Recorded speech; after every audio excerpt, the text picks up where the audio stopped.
확인된 정보를 신속히 전합니다. 코로나19 KBS 통합뉴스룸 오후 5시 뉴스 시작합니다. 코로나19 확진자 증가세가 지난 주말을 기점으로 주춤해지는가 싶더니 다시 늘고 있습니다. 어제 하루 240여 명이 추가 확진 판정을 받았는데 이번엔 수도권 급증세가 영향을 미쳤습니다. 특히 서울 구로구 콜센터 집단 감염에 따른 추가 확산 우려가 큰 상황입니다. 콜센터 앞에 마련된 임시 선별진료소에 취재기자 나가 있습니다. 이철호 기자, 지금도 검사가 진행 중인가요? 네, 임시 선별 진료소는 어제에 이어 오늘도 오전 9시부터 운영을 시작했습니다. 문을 열자마자 많은 사람들이 진료소를 찾았는데 지금은 뜸한 상태입니다. 건물 오피스텔 입주민과 입주 직원, 방문자 등이 선별 진료 대상입니다. 서울시는 이 콜센터와 관련해 오전 10시 기준으로 93명이 확진 판정을 받았다고 밝혔습니다. 서울이 65명, 경기 13명, 인천 15명입니다. 이 수치는 콜센터가 있는 11층 직원 207명과 그 가족 중에서만 나온 겁니다. 확진자 중 가족을 제외한 콜센터 직원은 77명인데 모두 11층에서 일하고 있었습니다. 따라서 다른 층에서 일하는 콜센터 직원 553명에 대한 조사 과정에서 확진자가 더 늘어날 수 있습니다. 현재까지 콜센터 직원 중 신천지 신도는 5명으로 파악됐는데 모두 음성 판정을 받았습니다. 네, 콜센터가 주상복합 빌딩에 입주해서 더 걱정인데 콜센터 바깥에서는 아직 확진자가 안 나왔죠? 네, 콜센터가 입주한 건물은 지상 19층, 지하 6층입니다. 어제부터 폐쇄됐고 방역 조치도 완료됐습니다. 확진자가 발생한 콜센터 측이 7층부터 9층 그리고 11층을 사용하고 있습니다. 또 예식장과 산후조리원, 선거사무실 등이 입주해 있습니다.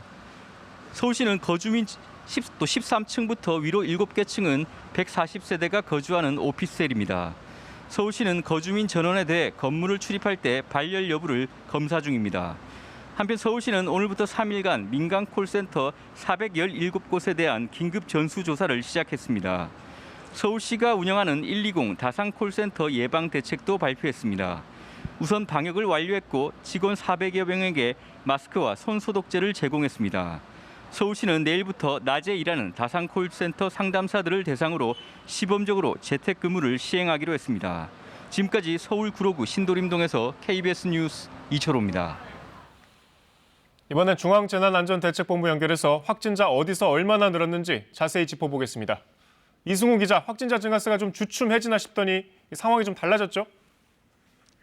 네, 어제 100명대로 내려왔던 하루 확진자 수가 오늘 다시 200명대로 올랐었습니다. 어제 하루 늘어난 확진자 수는 모두 242명인데요. 이로써 전체 확진자도 7,755명으로 늘게 됐습니다. 지역별로 보면 대구와 경북이 각각 131명, 18명으로 여전히 많습니다. 대구 지역 신천지 신도 대상 검사가 거의 완료된 상황에서 신도가 아닌 일반 시민들에게서도 적지 않은 확진자가 나오고 있는 상황입니다. 또 주목할 건 수도권의 증가세입니다. 서울이 어제만 52명이 늘었고 경기도와 인천도 각각 12명씩 확진자가 증가했습니다. 어제 발생한 서울 구로 콜센터 집단 감염이 일부 반영된 결과입니다. 사망자도 어제 하루에만 6명이 늘어서 모두 60명이 됐습니다. 완치 퇴원 환자는 41명 늘어서 모두 288명으로 집계가 되고 있습니다. 네, 서울 구로구 콜센터 사례처럼 이른바 밀접 근무자들 집단 감염이 또 나올 수 있는 거 아닌가요? 방역 대책이 좀 필요해 보이는데. 네, 그래서 방역 당국이 콜센터와 유사한 환경을 가진 일터에 대한 대응 방안을 내놨습니다. 우선 사업장의 밀집도를 낮추는 게 중요하다고 밝혔습니다.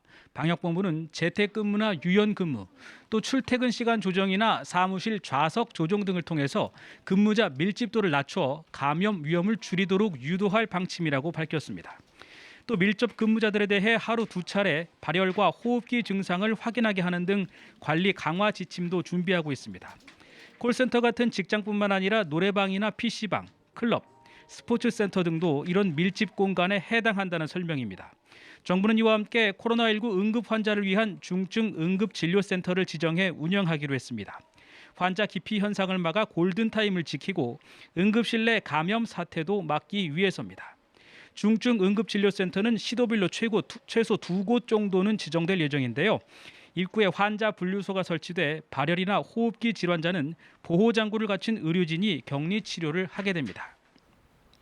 네, 이 기자, 지금 있는 정부 세종청사에서도 확진자가 계속 나오고 있는데 지금 상황 어떻습니까? 네, 어제에 이어서 오늘 오전에도 3명의 공무원이 확진 판정을 받았습니다. 3명 다 해양수산부 직원인데 세종청사에서만 벌써 6번째 확진자입니다. 현재까지 청사 내에서 확진자가 발생한 부처는 국가보훈처와 보건복지부, 해양수산부 등입니다. 문제는 해수부 첫 번째 확진자의 감염 경로가 아직 불분명하다는 겁니다. 감염 경로가 나오지 않으면 그만큼 방역 관리가 어렵고 또 추가 확진자가 있을 수도 있는 것이기 때문에 문제가 간단치가 않습니다. 정부 세종청사에는 30개가 넘는 중앙부처와 소속기관이 입주해 있고 상주 인력만 15,000여 명에 이릅니다. 코로나19로 인해 정부 업무가 차질을 빚게 되면 큰 혼란이 있을 수가 있기 때문에 방역당국도 대책 마련에 고심하고 있습니다. 지금까지 코로나19 중앙재난안전대책본부에서 KBS 뉴스 이승훈입니다. 대구 경북 지역 상황도 알아봅니다. 확진자 가운데 콜센터 직원이 포함된 것으로 확인됐는데 아직 집단 감염으로 이어지지는 않고 있습니다. 취재 기자 연결합니다. 김지홍 기자, 대구 확진자도 하루 만에 다시 세 자릿수가 됐죠? 네, 오늘 0시 기준으로 대구의 코로나19 추가 확진자는 131명으로 집계됐습니다. 어제 92명으로 두 자릿수로 떨어졌지만 하루 만에 다시 세 자릿수로 기록했습니다. 경북은 18명이 추가로 확진 판정을 받았습니다. 이로써 대구 경북의 누적 확진자는 대구 5,794명, 경북 1,135명입니다. 주목할 부분은 대구에서도 콜센터 직원들에게서 확진 사례가 나왔다는 겁니다. 대구시는 지금까지 6개 센터에서 10명의 확진자가 나와 해당 센터의 사무실을 일시 폐쇄했다고 밝혔습니다. 대구의 콜센터는 모두 57개로 직원 8,200여 명이 근무하고 있습니다. 대구시는 또 경북처럼 집단 생활시설의 종사자들을 대상으로 전수 진단검사를 실시했다고 밝혔습니다. 신천지 신도들에 대한 진단검사가 대부분 끝난 만큼 병원과 요양시설 등에 대해 검사에 착수한 뒤 필요하면 동일 집단 격리를 실시할 예정입니다. 이런 가운데 집단 생활시설의 확진자도 늘어났는데요. 경상북도는 봉화 푸른요양원에서 입소자 3명과 종사자 1명 등이 추가로 양성 판정을 받아 모두 56명으로 늘었다고 밝혔습니다. 이들은 1차 검사에서 음성 판정을 받았지만 대부분 발열 증상으로 최근 2차 검사를 한 결과 양성 판정이 나왔습니다. 경산 서린요양원에서도 100여 명에 대해 2차 검사를 한 결과 8명이 추가로 양성 판정을 받아 확진자는 모두 21명입니다. 사망자도 늘어 어제 하루 70대 남성 등 4명이 숨지면서 대구 경북 지역 사망자는 모두 59명으로 집계됐습니다. 네, 그런데 권영진 대구시장이 신천지 교회와 연관이 있다, 이런 일부 보도가 있었는데 권 시장이 반박글을 올렸죠. 소개해 주세요. 네, 최근 일부 언론에서 권영진 대구시장이 신천지교회와 연루됐다는 의혹을 내놨는데요. 이에 따라 권 시장은 대꾸할 가치도 없다며 자신의 SNS에 반박글을 올렸습니다. 권 시장은 오전 브리핑에서도 교묘하게 방역을 방해하는 신천지와 저급한 언론들이 대구를 흠집낸다며 강하게 비판했는데요. 또 진영 논리에 익숙한 나쁜 정치와 싸워야 한다며 사면이 초과라고 했습니다. 코로나19 확산의 책임이 대구와 자신에게 있다는 것으로 몰아가려는 음모라며 강력히 반발했습니다. 신천지 집단 거주시설에 대한 설명도 이어졌습니다. 대구시는 신천지 신도가 집단으로 거주하는 시설이 모두 64개로 조사됐다고 밝혔습니다. 대부분 가족 단위로 살고 있었는데 남구의 원룸과 빌라 등 7곳에서는 가족이 아닌 신도들이 집단으로 살고 있었다고 설명했습니다. 이곳에서는 확진자가 222명이 발생했는데 204명이 신천지 신도로 확인됐습니다. 이 환자들에 대해서는 오늘까지 병원에 입원시키거나 생활치료센터로 입소 조치하고 지역 일대를 특별관리구역으로 설정해 추가 감염을 막겠다고 밝혔습니다. 지금까지 대구시청에서 KBS 뉴스 김지웅입니다. 충남 지역에서는 그동안 줌바 댄스 학원을 중심으로 확진자가 나왔는데 이제는 직장 내 감염이 이어지고 있습니다. 집단 감염 규모가 커질까 우려되는데 취재 기자 연결합니다. 박연성 기자, 세종과 서산 쪽에서 확진자가 좀 늘고 있죠?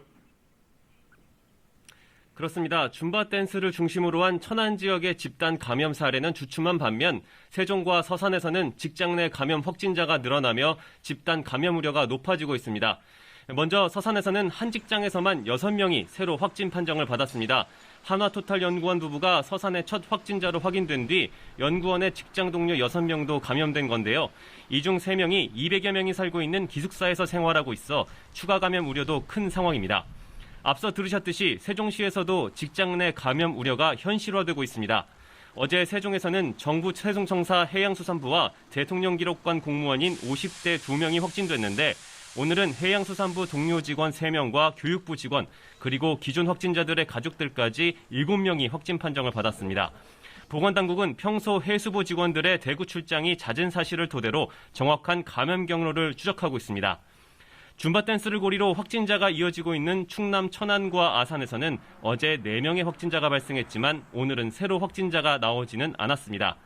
한동안 확진자가 없었던 대전에선 고혈압 등의 기저질환이 있는 70대 여성이 확진 판정을 받았습니다. 또 서산 한화토탈 확진자 일부가 대전에 본가를 둔 것으로 알려져 이들 가족에 대한 검사 결과도 지켜봐야 할 것으로 보입니다. 지금까지 자치단체가 집계한 대전과 세종, 충남 지역 누적 확진자는 모두 150명이고 이 중 4명이 완치돼 격리 해제됐습니다. 지금까지 세종시청에서 KBS 뉴스 박연선입니다. KBS 재난방송센터 연결해서 확진 현황 다시 한번 정리해 보겠습니다. 이혜진 기자, 확진자 증가 추이를 날짜별로 좀 살펴볼까요? 네, 이 시각 현재 코로나19 확진자는 7,755명입니다. 정부가 오늘 0시 기준으로 발표한 집계인데요. 어제보다 242명 늘었습니다. 사망자는 현재까지 60명입니다. 다만 지자체에서 자체적으로 3명의 사망자가 추가로 발생했다고 밝혀 이 숫자는 늘어날 것으로 보입니다. 일별 확진자 추세를 보면요. 이렇게 그래프가 보여주는 것처럼 3월이 되면서 줄어드는 추세가 뚜렷했습니다. 어제는 신규 확진자가 100명대에 나왔는데요. 그런데 오늘은 200명대로 집계되면서 추세가 다시 증가세로 바뀌었습니다. 신규 확진자 수가 왜 다시 늘었는지 자세히 보겠습니다. 일별로 발생한 코로나19 확진자를 대구 경북 지역 그리고 그 외의 지역으로 구분해 비율을 계산했습니다. 먼저 분홍색으로 표시된 대구 경북 지역을 보면요. 지난달 26일 이후 계속해서 80% 이상이었습니다. 90% 넘게 나온 날도 일주일 이상인데요. 한동안은 매일 늘어난 신규 확진자 가운데 대부분이 대구 경북에서 발생했다는 뜻입니다. 그런데 어제부터는 양상이 달라졌습니다. 대구 경북 이외의 지역에서 발생한 확진자 비율을 보겠습니다. 여기서 연두색 부분인데요. 어제는 20%를 넘었고 오늘은 40%에 가까운 수치까지 올라갔습니다. 구로 콜센터와 관련한 확진자가 수도권에서 크게 증가한 것이 주요 원인으로 분석됩니다. 네, 이 기자, 콜센터 감염이 확산되면서 이 수도권 상황이 걱정인데 확진자가 90명이 넘었죠? 네, 그렇습니다. 콜센터 직원들의 거주지가 다양하다 보니 수도권 각지에서 확진자가 발생하고 있는데요. 서울에서만 최소 65명, 인천과 경기까지 합치면 90명이 넘는 확진자가 발생한 것으로 확인됐습니다. 문제는 콜센터와 관련해서 2차, 3차 감염이 시작됐다는 점입니다.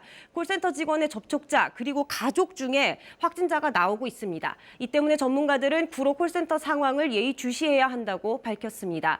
방역당국은 일부 사업장의 경우엔 집단 감염에 취약하다며 각별한 주의를 당부했습니다. 특히 콜센터 같은 곳은 비말 감염뿐만 아니라 접촉 감염의 위험도 매우 크다며 개인 위생 관리뿐만 아니라 사무기기 소독과 공간 분리 등의 대비가 필요하다고 강조했습니다. 지금까지 재난방송센터에서 KBS 뉴스 이혜진입니다.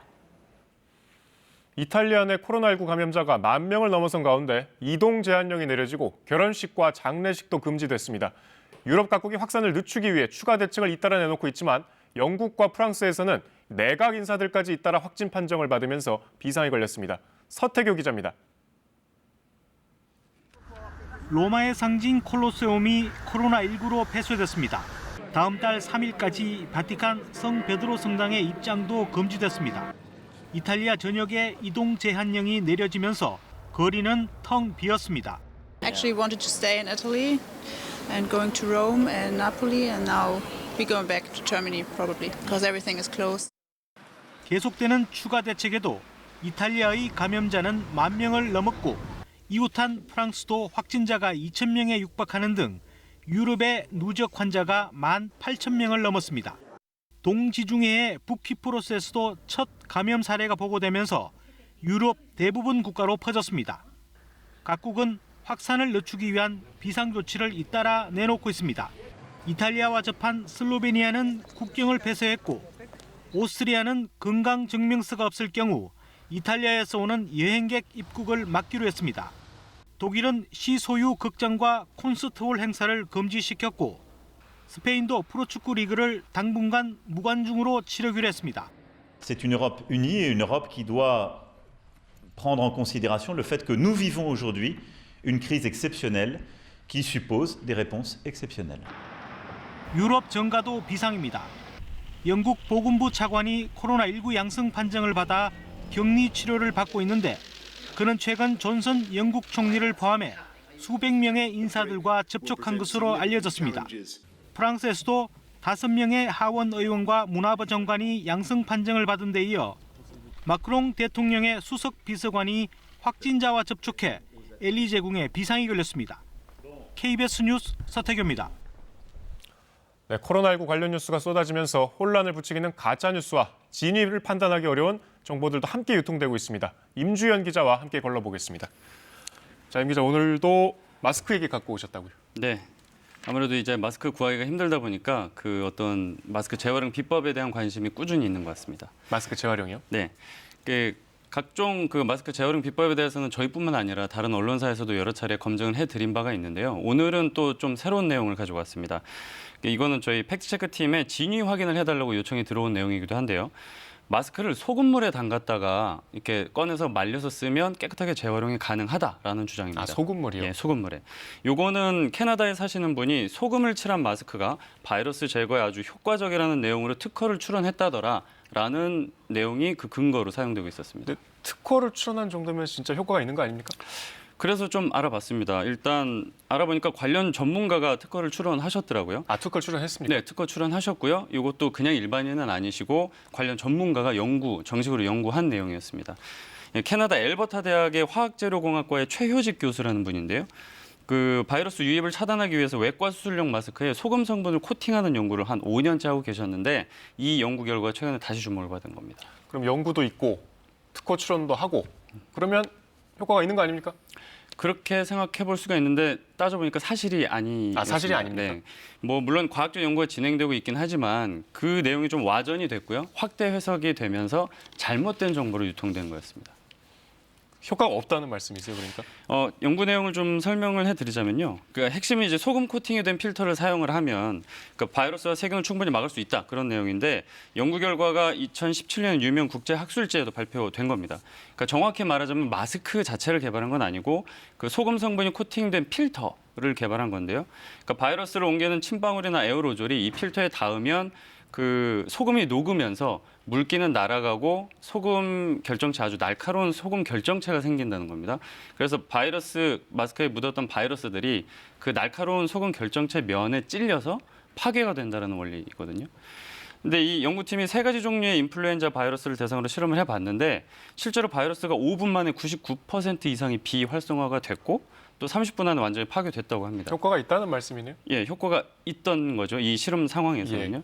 그러니까 특히 연구팀은 보고서에서 필터에 접촉한 바이러스가 사멸되기 때문에 재사용할 수 있다. 그렇게도 밝혔습니다. 이 최 교수가 국내 언론과도 인터뷰를 했는데요. 조만간 코로나19 바이러스에 대해서도 중국 등 여러 나라와 공동 연구를 할 예정이다. 이 연구에는 코로나19 바이러스는 없었으니까요. 그렇게 밝히면서 코로나19 바이러스에 대해서도 동일한 효과가 있을 것으로 기대한다. 이렇게 밝혔습니다.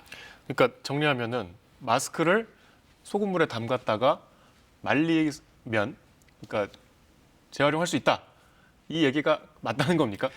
그러니까 이게 연구 내용과는 조금 거리가 있는 거죠. 그러니까 지금 많은 분들이 궁금하시는 부분은 이 코로나19를 막기 위한 이 방역 마스크를 소금물에 담갔다 쓰면 재활용할 수 있다. 이렇게 지금 언뜻 생각하실 수 있을 것 같아요. 네. 지금 연구 결과까지 쭉 설명을 해주신 걸 보니까 그게 아니라는 거죠. 그게 아니죠. 이게 연구 결과는 특정한 그 상황에서 실험을 한 결과인데 그렇다고 소금물에다가 이거를 담갔다가 빼는 게 이게 연관성이 있냐? 요거는 절대 아니라는 겁니다. 마침 이 최 교수 측에도 이런 문의들이 좀 여러 차례 갔다고 해요. 그래서 물어보니까 효과가 없다. 소금물에 마스크를 담갔다가 뺀다고 해서 마스크에 소금 성분이 코팅이 되는 것도 아니고 그리고 오히려 그 과정에서 오염만 되고 필터가 망가질 수도 있다. 더 위험할 수도 있다. 이렇게 설명을 했습니다. 그러니까 또 소금 코팅된 필터로 이제 마스크 완 제품을 만들기까지는 또 기술적으로 건너야 되는 여러 가지 사안들이 있다고 해요. 그래서 그거 관련해서 계속 논의가 진행 중인데 대략 1년이나 1년 반 뒤에 시제품으로 나올 것으로 예상된다고 합니다. 근데 아까 말씀으로는 인플루엔자 바이러스를 실험을 해봤더니 비활성화가 됐다고 하셨잖아요. 네. 그러면 일정 부분 효과가 있을 수도 있는 거 아닙니까? 근데 이 직접 연구를 해보신 분이 그거는 무리가 있다라고 설명을 해주신 부분이라서 좀 공신력이 있을 것 같은데요. 그러니까 코로나19 바이러스는 안 그렇죠. 된다는 건가요? 그러니까 이게 그냥 소금물에 담근다고 해서 마스크 완제품에다가 소금물을 적신다고 해서 그게 코팅이 되는 게 아니라는 거죠.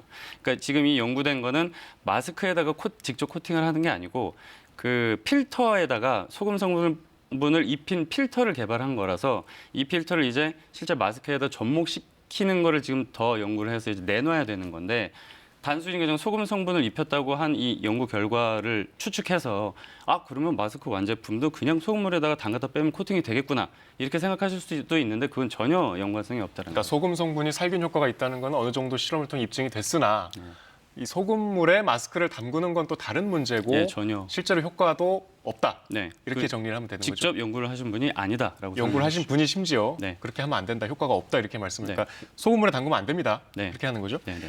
자, 지금 어쨌든 이런 얘기가 자꾸 도는 거는 마스크 재활용에 대해서 궁금하신 분들이 많아서일 것 같아요. 마스크도 지금 마스크 오브제 때문에 수량도 부족하고 하나 갖고 3, 4를 써야 되지 않습니까? 그렇죠. 이 마스크 재활용에 관한 과학적 근거들, 그러니까 그나마 좀 효과가 있는 것들 한번 소개해 주실 수 있을까요?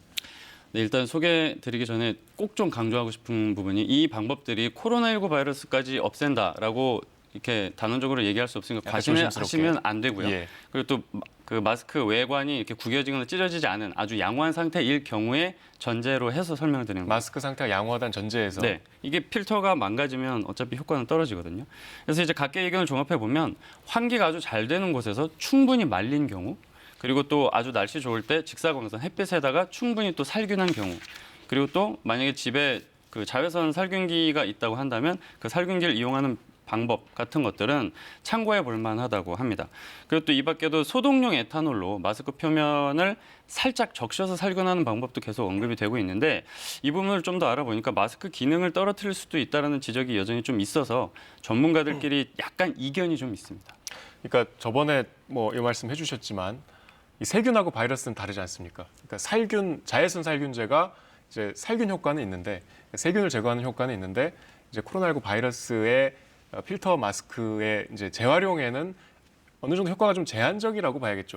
그렇게 조심스럽게 보는 거죠. 바이러스 제거 효과에 대한 연구 결과들도 있지만 코로나 바이러스에도 그렇게 할 것이냐, 코로나19 바이러스에도 그렇게 할 것이냐는 조금 논외인 겁니다. 그렇지만 세균을 제거하는 효과는 확실히 있으니까 그렇죠. 확실히 어느 정도는 있습니다. 도움이 될 거다. 네. 이렇게 이해하면 예, 되겠습니까? 재사용할 때 이제 세균이 번식하니까 그거는 없앨 수 있다. 그렇게 이해하시면 그러니까 되겠습니다. 그나마 지금 시중에 도는 재활용 방법 중에는 가장 효과가 있는 것이 자외선 살균제를 써서 세균을 제거하는 것이다. 이렇게 정리하면 될까요? 햇빛 살균도 있고요. 그리고 그냥 통풍 잘 되는 곳에 충분히 말리는 경우도 해볼 만할 것 같습니다. 알겠습니다. 오늘 마스크 정보 계속 갖고 오셨는데 마스크에 관심들 많으시니까요. 계속 좀 부탁드리겠습니다. 예, 알겠습니다. 고맙습니다. 네, 다음 정치권 소식입니다. 더불어민주당이 내일부터 비례연합정당 참여 여부를 묻는 전당원 투표를 실시합니다.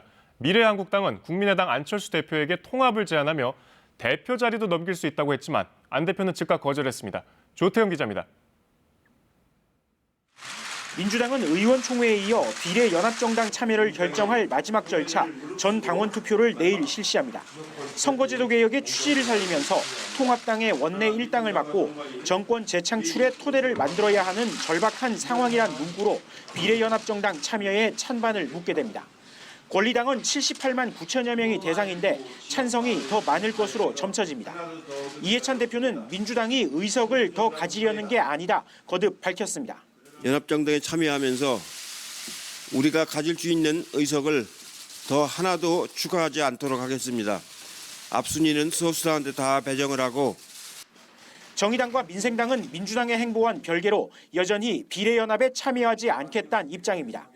미래통합당의 비례 전담정당 미래한국당은 국민의당 안철수 대표에게 통합을 타진했습니다. 미래한국당 한성교 대표는 문재인 정권의 폭정을 막아야 한다며 뭉치자고 했습니다. 중도의 영역까지 우리가 온전한 이런 통합을 이루려면 안철수 대표의 국민의당도 함께하는 것이 더 큰 보수의 통합을 위해서는 필요하다. 하지만 안 대표는 실용적 중도 정치의 길을 굳건히 가겠다는 말로 이를 즉각 거절했습니다. 한성교 대표가 찾아와도 만나지 않겠다는 뜻을 분명히 했습니다. 미래한국당은 박근혜 전 대통령 측근 유영하 변호사 등 531명이 비례 공천을 신청했습니다. 공병호 공천관리위원장은 젊음과 전문성, 대여 전투력을 중심으로 심사하겠다고 밝혔습니다. KBS 뉴스 조태현입니다. 오늘 한낮에 햇살은 눈부셨지만 기온은 평년 수준에 미치지 못했습니다. 바람도 꽤 불었는데요. 하지만 내일은 기온이 오늘보다 더 오르겠습니다. 대부분 지역 낮 기온이 15도 안팎에 머무르면서 비교적 온화한 날씨가 이어지겠습니다. 대신 낮 기온이 오르는 만큼 일교차는 무척 크기 때문에 옷차림에는 유의하셔야겠습니다. 내일 낮 동안에는 맑은 날씨가 이어지다가 중부지방은 밤부터 날이 흐려지겠습니다. 특히 경기 북부, 강원 영서 북부를 시작으로 모레 새벽에는 중부지방에 비가 내리겠는데요. 비의 양은 많지 않겠지만 강원 산간 지역에는 최고 3cm가량의 눈이 내려 쌓이겠습니다. 내일 아침 기온은 서울이 1도, 청주 영하 1도, 광주 대구 0도로 예상됩니다. 낮 기온은 서울 13도, 청주 15도, 광주 대구 16도 등으로 오늘보다 5도에서 5도 정도 높겠습니다. 바다의 물결은 동해 먼바다에서 높게 일겠습니다. 모레 낮 동안에는 하늘이 맑아지겠습니다. 기상정보였습니다. 네, 코로나19로 어려운 상황 가운데서도 사회 각계각층의 따뜻한 손길과 응원 메시지가 이어지고 있습니다. 공감하고 배려하는 마음이 절실한 때 저희 통합 뉴스룸을 통해 응원 목소리 전달해온 분들 소개해드립니다. 오늘은 KBS 예능 철학 토크쇼 도올학당 수다 승철을 진행할 가수 이승철 씨입니다.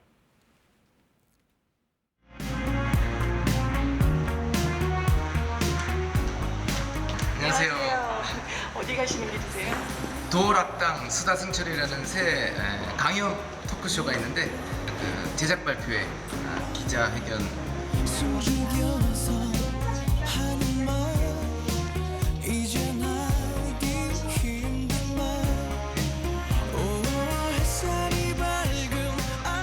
월드 투어 그 공연장 답사 갔다가 갑자기 비행기가 끊긴다는 바람에 부랴부랴 한국에 다시 돌아왔는데 35주년 제가 데뷔 올해 됐기 때문에 올해 큰 콘서트를 많이 기획하고 있었는데 그것들이 이제 무기한으로 다 연기가 됐고 뭐 다들 힘드시죠. 그리고 다른 가수분들도 콘서트 전부 캔슬되고 너무 삭막해진 것 같아요. 조금 서로 의도하지 않게 서로 마스크로 인사하고 마스크 쓴 얼굴로 얘기하고 우리 인간사에서 가장 중요한 부분인데 그 부분이 일단 막혀 있는 거니까 그 부분이 또 오래 지속되니까 많은 분들이 그 마음속에 힘드시고 하죠.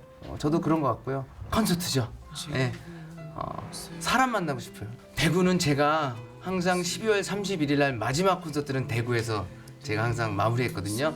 그리고 새해를 맞이했는데 그만큼 저에겐 뜻깊은 곳이고 따뜻하게 맞아주시는 그런 도시죠. 대구, 경북 여러분들 정말 힘내시고요. 조금 힘드시더라도 참으시면 또 아마 금방 찬란한 햇살을 맞이하실 수 있을 겁니다. 여러분 힘내세요. 네.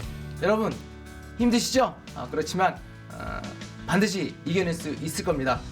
우리가 누굽니까? 대한국민입니다. 여러분들 힘내십시오. 화이팅! 확진자를 연령대별로 분석해보면 20, 30대가 가장 많은데 최근 20, 30대 외출이 다시 늘고 있다는 전문가 지적이 있었습니다. 코로나19는 나만 걸리고 마는 질환이 아니라 남에게 옮기기 쉬운 전염병이라는 사실 되새기고 조금만 더 견디시면 좋겠습니다. 다음 뉴스는 오후 7시에 이어집니다. 코로나19 KBS 통합뉴스룸이 24시간 여러분과 함께합니다.